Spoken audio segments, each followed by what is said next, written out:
ये देखिए, ये जो क्वेश्चन है ना मेरे प्यारे स्टूडेंट, कल आने वाला है, ठीक है ना। 29 तारीख को ये क्वेश्चन एकदम आएगा और पूरा बढ़िया से देख लो। किसी को शेयर भी मत करना, इस वीडियो को मैं बोल रहा हूँ, किसी को शेयर मत करना, क्योंकि ये ऐसा पेपर है जो ऐसा मैंने क्वेश्चन आज कराऊंगा कि जो एकदम 100% आपके पेपर में फंस जाएगा। तो चलिए मेरे प्यारे स्टूडेंट, कह रहे हैं कि निम्न परिपथों का तुल्य प्रतिरोध ज्ञात कीजिए। जैसे देखिए, ये क्वेश्चन आपके सामने ऐसे ही आएगा, ठीक है ना। 4-5 ऐसे क्वेश्चन कराऊंगा, बहुत सारे क्वेश्चन कराऊंगा, और फटाफट नोट कर लेना, क्योंकि एकदम जबरदस्त तरीके का क्वेश्चन है। यहाँ पे कह रहा है ना, देखो यहाँ पे कह रहा है कि तुल्य प्रतिरोध ज्ञात कीजिए, मतलब ए और बी के बीच का आपको तुल्य प्रतिरोध ज्ञात करना है, ठीक है ना मेरे प्यारे स्टूडेंट। कैसे ज्ञात करोगे, ध्यान से देखो। यहाँ पे आपको श्रेणी क्रम और समांतर क्रम का फार्मूला आना चाहिए, ठीक है ना। तो देखो यहाँ पे मैं आपको बता दूं कि श्रेणी, ठीक है ना, श्रेणी क्रम का एक फार्मूला होता है मेरे प्यारे बच्चों। आर बराबर क्या होता है, R1 प्लस का R2 प्लस का क्या R3 होता है, ठीक है ना। और एक समांतर क्रम का होता है, ध्यान से देख लो, समांतर क्रम, ठीक है ना, समांतर क्रम, ठीक है ना। समांतर क्रम क्या होता है, 1/r बराबर 1/r1 plus 1/r2 plus 1/r3। मेरे प्यारे स्टूडेंट, अगर ये दोनों फार्मूला याद है तो विद्युत का क्वेश्चन कोई भी नहीं छोड़ सकते हो, सभी का सभी क्वेश्चन को सॉल्व कर सकते हो। चलिए देखिए यहां पे, और मैं बता दूं कि देखिए, एगो का पोछ एगो में जुड़ा रहेगा, एगो का पोछ एगो में जुड़ा रहेगा। इस तरह से एक एगो का पोछिया एक एगो में जुड़ा रहेगा ना, तो वो हमेशा श्रेणी क्रम में होगा। हमेशा किस क्रम में होगा, श्रेणी क्रम में होगा। आई होप कि आपको समझ में आ रहा होगा। चलिए यहां से मैं आपको बता दूं एक बात कि इसको लिखेंगे यहाँ पे हल, ठीक है ना मेरे प्यारे स्टूडेंट। सबसे पहला काम क्या लिखोगे, हल लिखोगे। और ये क्या क्या दिया, जैसे पहला प्रतिरोध दिया है, देखो पहला प्रतिरोध 3 ओम दिया है, ये 4 ओम दिया है, ये 5 ओम दिया है, ठीक है ना मेरे प्यारे स्टूडेंट। तो हम लोग इसको लिख लेंगे ऐसे कि R1 का मान आपको कितना दे दिया भैया, 3 ओम दे दिया।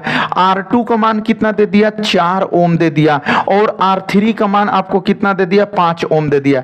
जब एक दूसरे का पोछ एक दूसरे में जुड़ा रहेगा ना, तो हम लोग कहेंगे ना कि श्रेणी क्रम में। समझ में आ रहा है ना आप लोगों को, किस क्रम में कहोगे, श्रेणी क्रम में कहोगे मेरे प्यारे स्टूडेंट। तो यहां पे लिख देंगे हम लोग श्रेणी क्रम से, क्या लिख देंगे, श्रेणी क्रम से। क्या लिखेंगे, श्रेणी क्रम से।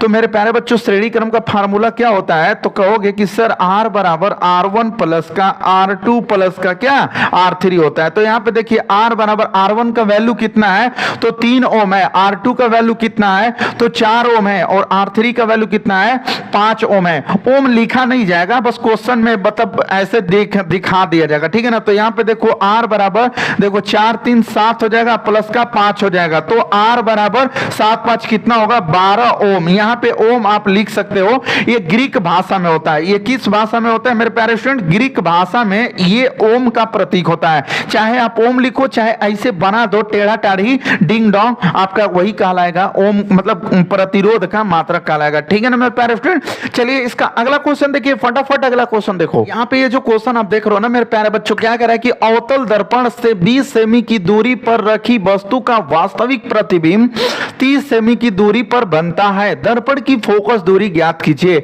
इस क्वेश्चन में दर्पण की फोकस दूरी ज्ञात करनी है। कैसे ज्ञात करोगे, पूरे वीडियो को ध्यान से देखना, मैं आपको बताता हूं, सिखाता हूं। यहां पे लिखना मेरे प्यारे बच्चों हल, ठीक है ना। एग्जाम में जाना 29 तारीख को जाना, तो जो सबसे पहले क्वेश्चन आया, देखो 15 मिनट का टाइम मिलता है सभी क्वेश्चनों को पढ़ने के लिए। तो सबसे पहले क्वेश्चन को पढ़ोगे, क्वेश्चन के पढ़ने के बाद जो क्वेश्चन सबसे पहले आए ना, उसको सबसे पहले ही लगाना, ठीक है ना। अब ये नहीं कि जो नहीं आ रहा है उसी में दिमाग लगा के एकदम 2 घंटा बिता दिए, 1 घंटा में मुंह बा के ताकने लगे, ऐसा काम एकदम नहीं करना है। जो अगर 10वां तुमको क्वेश्चन आ रहा है ना, अगर 10वां क्वेश्चन आ रहा है तो 10वें क्वेश्चन को सॉल्व करना, ठीक है ना।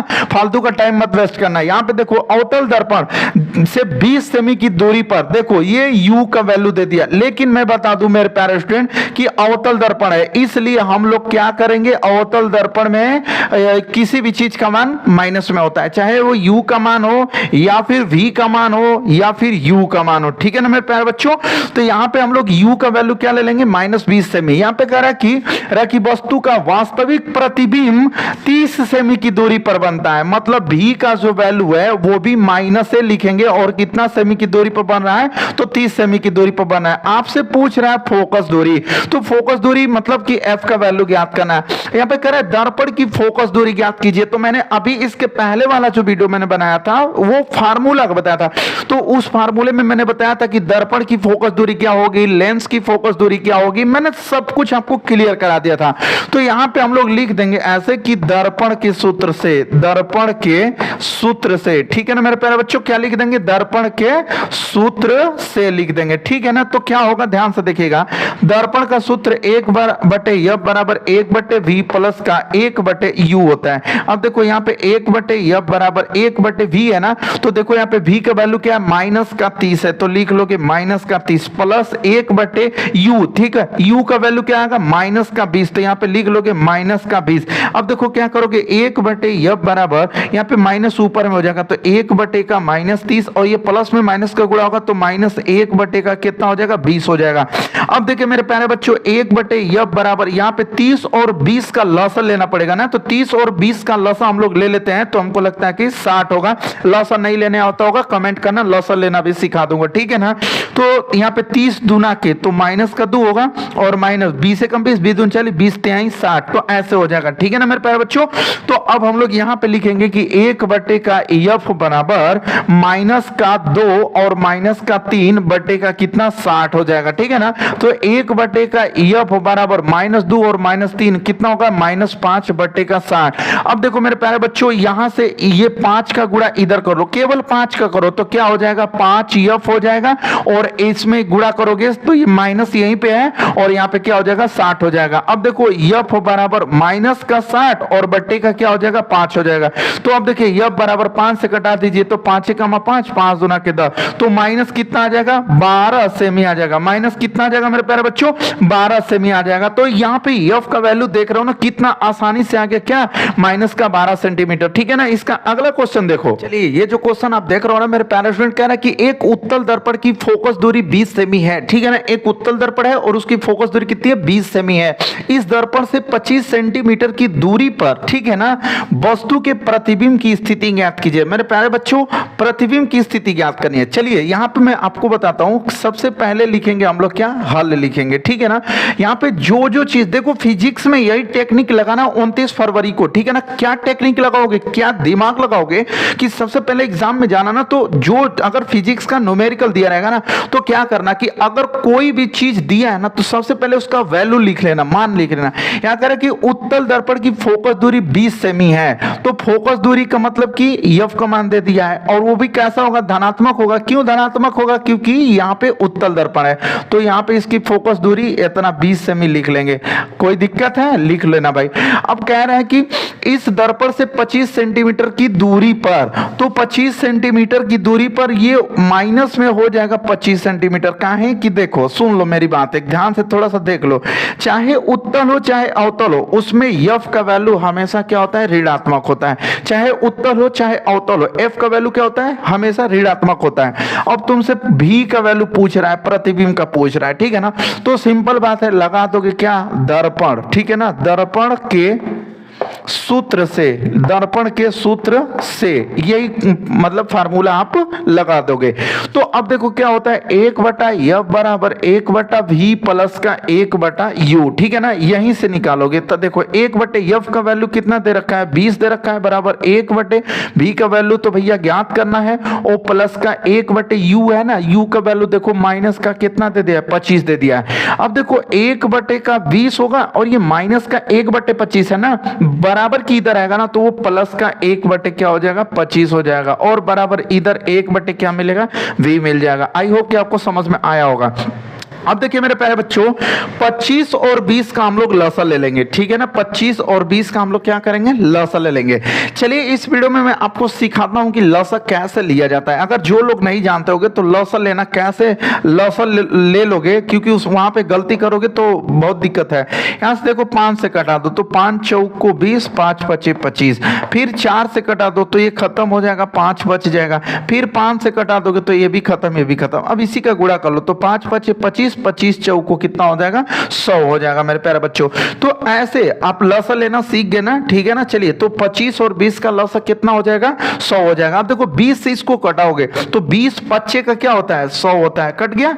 अब देखो 25 चौका 100 होता है, तो ऐसे कर लोगे, और बराबर 1/, का क्या, V हो जाएगा। अब देखो 5 में 4 जोड़ दो ना, 20 पच्चे 100 और 25 चौको 100, ठीक है। 5 में 4 जोड़ दो कितना होगा, 9, और बट्टे का कितना हो जाएगा, 100, और बराबर 1/, का क्या क्या होगा, v होगा।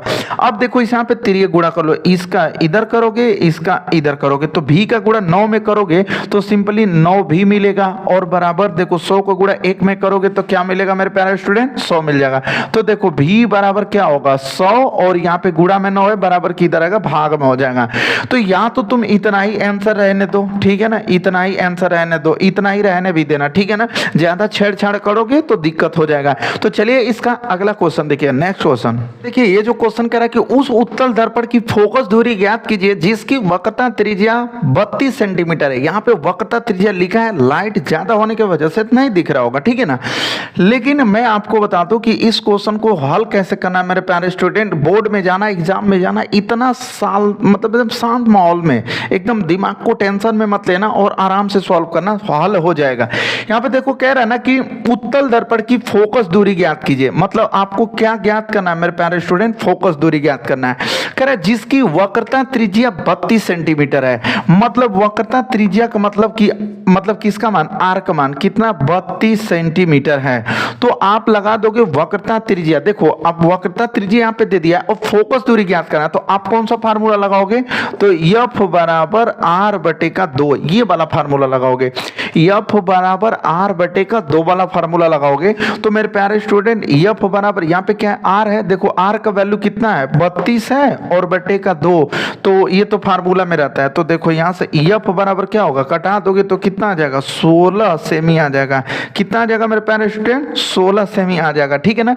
ये क्वेश्चन बहुविकल्पी का है, ठीक है ना, मेरे को बताना था, मैंने बता दिया बहुविकल्पी। अगला क्वेश्चन देखो, क्वेश्चन आप देख रहे हो मेरे प्यारे स्टूडेंट, कह रहा है कि 15 सेंटीमीटर फोकस दूरी का कोई अवतल लेंस, यहाँ पे अब लेंस वाला बात कर दिया, अब दर्पण से बात नहीं करना है, वो लेंस की बात कर रहा है। कह रहा है कि कोई अवतल लेंस किसी वस्तु का प्रतिबिंब लेंस से 10 सेमी की दूरी पर बनता है, वस्तु लेंस से कितनी दूरी पर है। जो पूछ रहा है कि जो वस्तु है ना वो लेंस से कितनी दूरी पर है। तो मैं आपको बता दूं कि इस क्वेश्चन को कैसे सॉल्व करोगे तो एकदम आसान तरीके से सॉल्व हो जाएगा मेरे प्यारे बच्चों। यहाँ पे देखो 15 सेंटीमीटर फोकस दूरी क्या है, तो सिंपल सी बात है कि फोकस दूरी आप ले लोगे कितना, 15 सेंटीमीटर। लेकिन यहाँ पे कौन सा लेंस है, अवतल लेंस है। कौन सा लेंस है, अवतल लेंस है। तो अवतल लेंस में फाइनली आपको माइनस लगा लेना होगा, ठीक है। यहाँ पे कह रहा है प्रतिबिंब लेंस से 10 सेमी की दूरी पर है, मतलब जो भी का वैल्यू है वो कितना सेंटीमीटर पे है, वो 10 सेंटीमीटर पे है। तो भी का भी वैल्यू यहाँ पे हम लोग किस में ले लेंगे, माइनस में ले लेंगे, ठीक है ना मेरे प्यारे स्टूडेंट। तो आपको यहाँ पे क्या ज्ञात करना है, यू का वैल्यू ज्ञात करना है, ठीक है। किसका वैल्यू ज्ञात करना है, यू का वैल्यू ज्ञात करना है। तो हम लोग अब कौन सा सूत्र लगाएंगे, लेंस वाला लगाएंगे। तो लिख देंगे यहाँ की लेंस के, ठीक है ना, लेंस के सूत्र से क्या लिख देंगे मेरे प्यारे स्टूडेंट, लेंस के सूत्र से क्या होता है, 1/f बराबर 1/v माइनस का 1/u होता है। यहाँ पे अगर दर्पण होता तो यहाँ पे प्लस लगता, लेकिन ये माइनस हो जाएगा। अब देखो 1/f, सॉरी यहाँ पे f का वैल्यू दिया है, ठीक है ना मेरे प्यारे स्टूडेंट। यहाँ पे आपको f का वैल्यू दिया है, तो 1/-15 बराबर, ठीक है ना, यहाँ पे 1/, और यहाँ पे v दिया ना, तो v का वैल्यू देखो -10 दिया मेरे प्यारे स्टूडेंट, तो -10 और -1/u ऐसे लिख लेंगे, जैसे वैसे लिख लेंगे। अब देखो काम क्या करते हैं ना कि यहाँ पे देखो, यहाँ पे ये क्या है कि 1/-10 है ना, एक काम करते हैं इस ऐसे लिख लेते हैं, 1/-15 और बराबर में -1/10 और -1/u, ठीक है ना मेरे प्यारे स्टूडेंट। अब थोड़ा ऊपर में मैं यहाँ पे समझाता हूँ, देखो -1/15 बराबर में लिखा है, यहाँ पे -1/10 और -1/u। अब देखो माइनस जब 1/15 होगा ना तो ये माइनस में है, बराबर की इधर लाओगे ना तो ये प्लस में हो जाएगा, 1/10 बराबर -1/u। अब देखो 10 और इसका लसा ले लोगे, ठीक है ना, तो इसका लसा 30 हो जाएगा। अभी मैं इसके पिछले वीडियो में लसा लेके सिखाया हूँ, लसा लेना दिखाया हूँ, बताया हूँ। तो देखो 15 दूना के 30, ठीक है ना, और प्लस 10 तिहाई 30, बराबर माइनस में 1/u। अब देखो करोगे क्या कि यहाँ पे 3 में से -2 करने के लिए करा है, तो जब 3 में से -2 करोगे सिंपली क्या मिलेगा, 1 मिलेगा। ठीक है ना, 3 में से जब -2 करोगे तो क्या मिलेगा, 1/30 बराबर माइनस का 1/u। ठीक है ना मेरे प्यारे स्टूडेंट। अब क्या करोगे कि सिंपल बात है कि इसका गुणा यहाँ पे कर दो, तो u का केवल u का गुणा करोगे भाई, भाग में तो बराबर किधर आएगा, गुणा में होगा, तो u होगा। और यहाँ पे माइनस देखो है 1 है गुणते, ये 30 का गुणा इधर करोगे तो 30 ही हो जाएगा। तो सिंपल सी बात है कि u का वैल्यू जो होगा ना वो 30 का गुणा ना -1 में करोगे ना तो 30 से कम -30 ही होगा मेरे प्यारे स्टूडेंट। तो यहां से आप बोल सकते हो कि जो u का मान आएगा वो -30 सेम ही आएगा। u का मान कितना आएगा मेरे प्यारे स्टूडेंट, तो -30 सेम ही आएगा। ठीक है ना, यहां तक समझ में ये क्वेश्चन आया कि नहीं आया, जल्दी से कमेंट करो। इसका अगला क्वेश्चन जब तक देख लो, ये जो क्वेश्चन आप देख रहे हो ना मेरे प्यारे स्टूडेंट, कह रहा है कि तुल्य प्रतिरोध ज्ञात कीजिए। ये एकदम छांट के क्वेश्चन एकदम अनसॉल्व पेपर से लाया हूं। तो अगर आप लोगों को लगता होगा कि नहीं ये सब क्या है, फालतू है, तो मत देखना, कोई दिक्कत नहीं है। यहां पर देखो तुल्य प्रतिरोध ज्ञात कीजिए। इस बाबू इस प्रश्न का तुल्य प्रतिरोध ज्ञात करना है। अब देखो कैसे कैसे ज्ञात करोगे, थोड़ा सा मैं समझा देता हूं आपको। देखो पहले ऊपर और ये जो नीचे दिया रहता है ना उसको हम लोग समांतर क्रम में जोड़ते हैं। किस क्रम में, समांतर क्रम में। और फिर एक लाइन में जो रहता है ना उसको हम लोग श्रेणी क्रम में जोड़ते हैं। तो इस प्रश्न को हम लोग सबसे पहला काम करेंगे कि समांतर क्रम में जोड़ेंगे। तो किसको जोड़ेंगे, इस 3 ओम को और इस 6 ओम को हम लोग किस में जोड़ेंगे, समांतर क्रम में जोड़ेंगे। तो यहां पर लिखेंगे सबसे पहला काम क्या करेंगे, हल लिखेंगे। और उसके बाद यहां पे लिखेंगे कि देखिए जैसे R1 बराबर हम लोग लिख लेंगे 3 ओम और यहां पे लिख लेंगे हम लोग R2 बराबर कितना, 6 ओम। और लिख देंगे को समांतर, ठीक है ना, समांतर क्रम में जोड़ने पर। ठीक है ना, हम लोग लिखे थे कि समांतर क्रम में जोड़ने पर। ठीक है ना, तो हम लोग इसको बाबू समांतर क्रम में जोड़ेंगे। कैसे, समांतर क्रम का फार्मूला क्या होता है, 1/r equal to 1/r1 plus 1/r2। ठीक है ना, तो यहाँ पे देखिएगा मेरे प्यारे स्टूडेंट, यहाँ पे 1/r इक्वल टू देखो 1/r1 है ना, तो देखो r1 का वैल्यू यहाँ से क्या ले लोगे, 3 ले लोगे भाई, और प्लस 1/r2 का वैल्यू यहाँ से कितना ले लोगे, 6 ले लोगे। ठीक है ना, तो अब क्या करोगे, यहाँ से देखो 1/r बराबर देखो 3 और 6 का लसा लेना पड़ेगा। तो 6 और 3 का लसा सिंपली आपको 6 मिल जाएगा। ठीक है ना, तो फिर अब क्या करोगे यहाँ पे कि 3 से इसमें भाग करोगे तो 3 दूना के कितना होगा, 6 हो जाएगा। तो यहाँ पे लिखोगे 2 अब प्लस 6 से 6 में भाग करोगे ना तो एक बार में कट जाएगा, तो सिंपली 1 लिखोगे। अब देखो यहाँ पे 1/r इक्वल टू देखो 2 में 1 जोड़ोगे तो 3 होगा और बट्टे का 6। अब बस तिरिया गुणा कर दो, इसका इधर गुणा कर दो और इसका इधर, तो 3 का गुणा r में करोगे तो 3r होगा और बराबर 6 का गुणा 1 में करोगे तो 6। तो यहां से r बराबर 6 और यहां पे गुणा में है, बराबर की इधर आएगा तो भाग में होगा। तो यहां से r का वैल्यू 3 दूना के 6 तो 2 ओम मिल जाएगा। ठीक है ना मेरे प्यारे स्टूडेंट, यहां से जब इस 3 ओम को और 3 ओम को, जैसे मैं फिर से एक फिगर बना देता हूं, ध्यान से देख लो भाई, ध्यान से देख लो। यहां पे देखो ये है a, यहां पे मैंने a लिखा, यहां पे ये कितने ओम वाला है, 2 ओम वाला है। ठीक है ना, और 3 ओम और 6 ओम को जब हम जोड़े हैं तो एक हमारा प्रतिरोध आ गया है जिसका नाम है क्या, 2 ओम। ठीक है ना, यहां से ध्यान से देखो, ये भी यही है, इन दोनों को जोड़ने पर ये वाला प्रतिरोध आया है। और उस R कैपिटल R का वैल्यू क्या है मेरे प्यारे स्टूडेंट, यहाँ पे 2 ओम लिखेंगे, तो यहाँ पे ये भी 2 ओम हो गया। ठीक है ना, अब आपको क्या देखने को मिल रहा है, एक ही में जुड़ा हुआ है ना, इसका इससे दोनों जुड़ा हुआ है, श्रेणी क्रम में अब जोड़ेंगे। किस क्रम में जोड़ेंगे मेरे प्यारे स्टूडेंट, श्रेणी क्रम में जोड़ेंगे।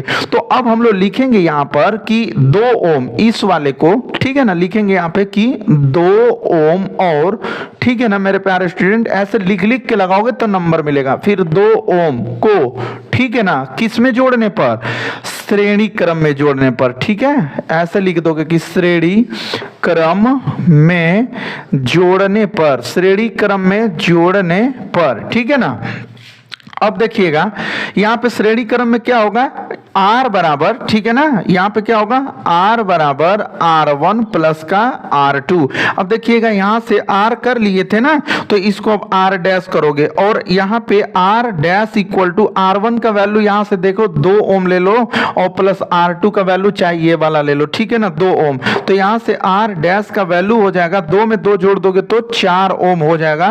तो यहाँ पे आप कह सकते हो कि इसका जो तुल्य प्रतिरोध होगा मेरे प्यारे स्टूडेंट, यहाँ पे जो इसका पूरा इस फिगर का जो तुल्य प्रतिरोध होगा वो टोटल कितना होगा, 4 ओम का होगा, ठीक है ना। इसका अगला क्वेश्चन देखते हैं, जल्दी से देख लो। यहाँ पे ये जो क्वेश्चन देख रहे हो आप ना, ये लगातार 10 सालों से आ रहा है, लेकिन हर साल बच्चे क्या करते हैं कि कभी इसको लेके इसको साथ जोड़ देते हैं, कभी इसको इसके साथ जोड़ देते हैं, कभी इसको इसके साथ जोड़ देते हैं, लेकिन एकदम गलत कर देते हैं। भैया एकदम गलत है ना ये चीज, ठीक है ना। मैं आज की वीडियो को अगर कंप्लीट देखते हो तो मैं सिखाऊंगा कि इसको कैसे आपको सॉल्व करना है। यहाँ पे देखो, सबसे पहले लिख लेना हल। बोर्ड एग्जाम में जाना 29 फरवरी को, तो सबसे पहले क्या लिखोगे, हल। अब देखो यहाँ पे वो चीज देखा जाता है ना कि सबसे पहले श्रेणी में है कि समांतर में है। तो यहाँ पे देखो 2 ओम 3 ओम 4 ओम एक ही लाइन में है ना, तो जब 2 ओम 3 ओम 4 ओम को जोड़ोगे तो तुम्हारा एगो प्रतिरोध हो जाएगा।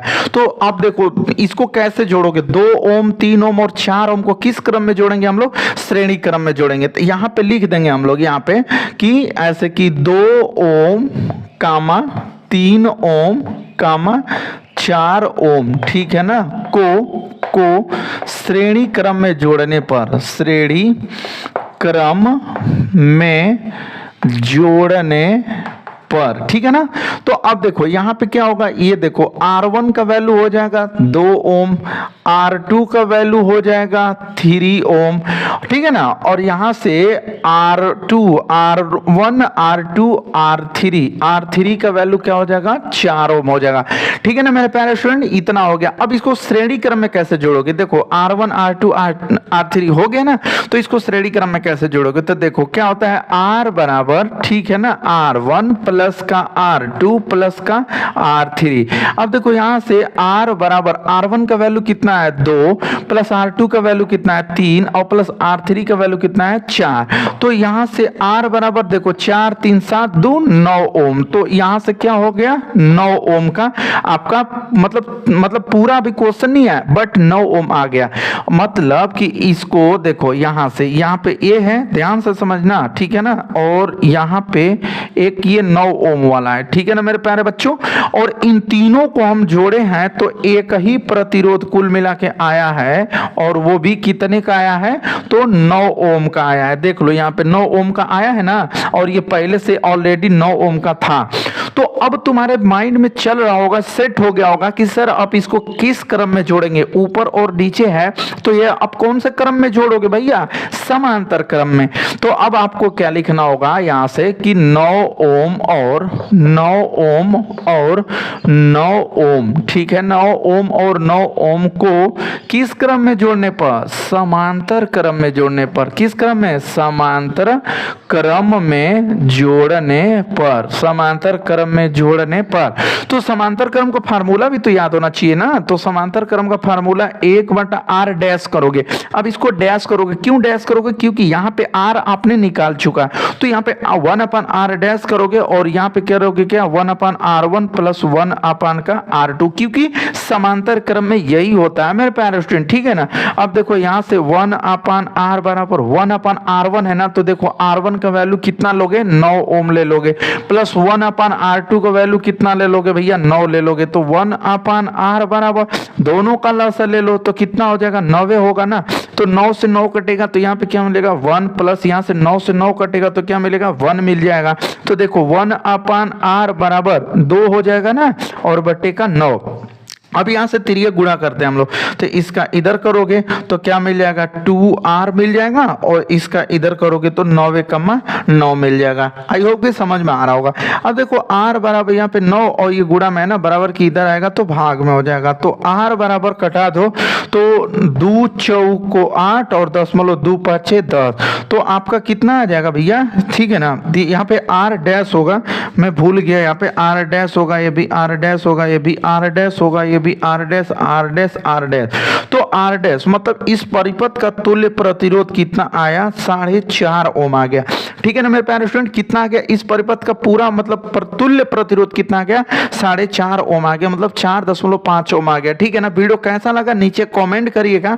अभी मैं आपको फिजिक्स का और भी मतलब वीडियो देने वाला हूं, तो चैनल पे पहली बार हो तो चैनल को जल्दी से सब्सक्राइब करके बेल आइकन प्रेस कर लो, ताकि मैं सारा वीडियो देने वाला हूं। जैसे मैथ का पेपर आया था वैसे पूरा फंस गया था ना, वैसे इसमें भी फंसा दूंगा मेरे प्यारे दोस्त। तो चैनल को जल्दी से सब्सक्राइब करके अपने दोस्तों में भी शेयर करो। क्यों शेयर करने के लिए बोल रहा हूं, क्योंकि भाई देखो अभी फिजिक्स का 29 तारीख को पेपर फंसाना है हम लोगों को। ठीक है, तो अगर आप मेरे से जुड़े रहोगे तो पेपर देख पाओगे। ठीक है, चलिए हम मिलते हैं इसके अगले वीडियो में।